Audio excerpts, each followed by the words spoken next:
और युवती का पांव चादर के ऊपर आया और वो युवती आगे निकल गई।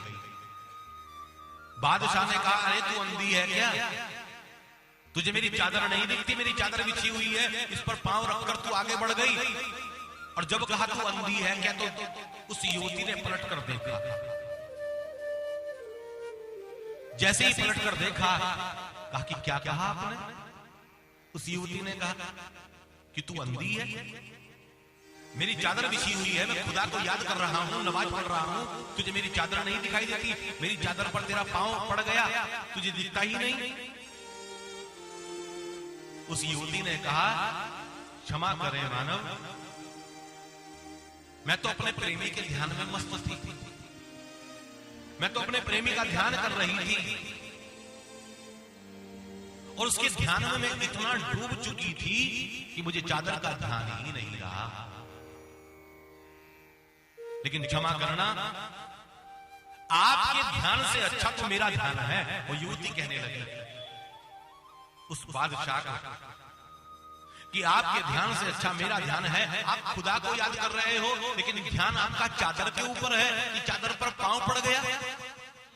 उससे तो अच्छा मेरा ध्यान है, मैं खुदा को याद नहीं कर रही, मैं तो अपने प्रेमी को याद कर रही हूं। तो ध्यान मेरा ही उत्तम हुआ। अगर मैं खुदा को याद कर लेती इस तरह से जैसे मैं प्रेमी को याद कर रही हूं, तो खुदा तो धरती पर आकर मेरा कल्याण कर देता। हम अक्सर यही करते हैं, मंदिर में जाकर मंदिर में दर्शन कम करते हैं, दर्शन देते बहुत हैं। मंदिर में गए, दर्शन करे कम, दिए ज्यादा। नहीं भाई नहीं, भगवान के मंदिर में जाकर भगवान की मूर्ति का दर्शन करना, और दर्शन का भी नियम है। आप किसी भी मंदिर में जाओ तो सीधे मूर्ति के मुखमंडल को मत देखना, उसका नियम है, भागवत बताती है, सबसे पहले पादयो पाद्यम समर्पयामि।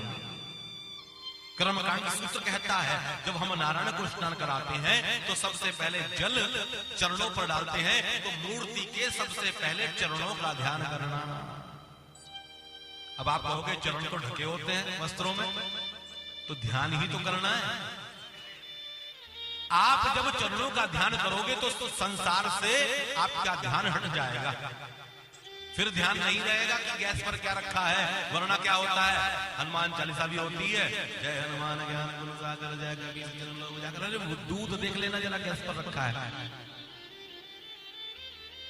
फिर आगे ओम नमः शिवाय नमः शिवाय, बहू मेरी चाय बना दो, नमः शिवाय नमः शिवाय नमः शिवाय, मुझे जाना है ना, जल्दी से बना दो। नहीं भाई नहीं, मैं ये नहीं कहता कि आप काम मत बताओ, बताओ काम, फिर पूजा मत करो ऐसा। 1 मिनट के लिए कहे दो सबको कि भाई 1 मिनट के लिए पूजा करूंगी, मैं लंबी चौड़ी पूजा नहीं, लेकिन 1 मिनट मुझे कोई छेड़ेगा। जैसे हमारी मौसी पूजा करती है, सुबह शाम पूजा करती है, फिर किसी से बात नहीं करती उस समय। पूजा ऐसी ही होनी चाहिए। ये क्या बात भी हो रही है, पूजा भी हो रही है, और महिलाओं का पूजा करना तो माता जी जानती होंगी, आती होंगी मंदिर में महिलाएं, तो ध्यान करना उस विग्रह का, भगवान के चरणों का, उस प्रतिमा की, भगवती के चरणों की वंदन करना, ध्यान करना, और फिर वंदन करने चरणों के बाद ऊपर कटी प्रदेश का ध्यान करना, भगवती के स्वरूप का, फिर वृक्षस्थल का ध्यान करना, स्कंद का, कंधों का ध्यान करना, फिर गिरवा का, गले का ध्यान करना प्रतिमा के, फिर ठोड़ी का ध्यान करना, फिर नासिका का ध्यान करना, और फिर नेत्रों में देखना उस मूर्ति के। ऐसा लगेगा वो मूर्ति आपसे बात कर रही है। कभी कभी जब इस भाव से देखोगे ना, तो लगेगा कि मूर्ति आज गुस्सा है, भगवान आज गुस्से हैं। फिर आंख बंद करना, कान पकड़कर क्षमा मांगना, और मन में अपनी गलती का भान करना, फिर मूर्ति देखना, तो मूर्ति हंसती हुई दिखाई देगी। भाव से ही तो है सर।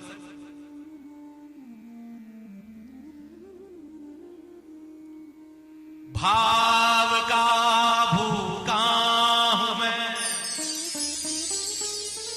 भाव मेरा पार है, भाव से जो मुझको भजे उसका बेड़ा पार है।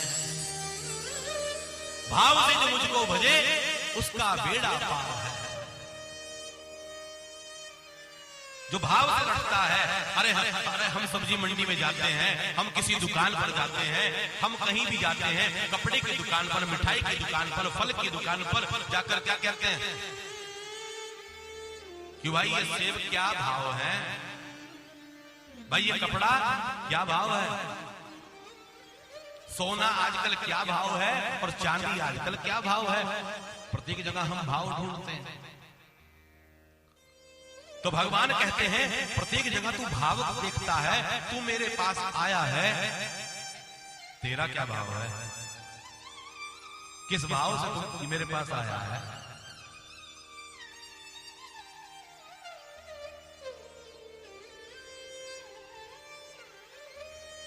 माया माया सब भजे माधव भजे न कोई, जो कदापि माधव भजे तो माया तेरी होई।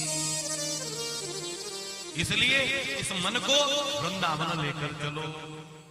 वृंदावन लेकर जाओगे, ध्यान करोगे, बाकी बिहारी का दर्शन करोगे तो गा उठोगे क्या। तो आइए एक भाव में हम डूबते हैं और मन से वृंदावन चलते हैं और नृत्य करते हैं। बोल कृष्ण कन्हैया लाल की जय।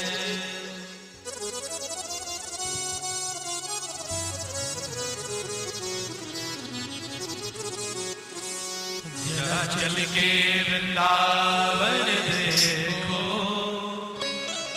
जरा चल के वृंदावन देखो, श्याम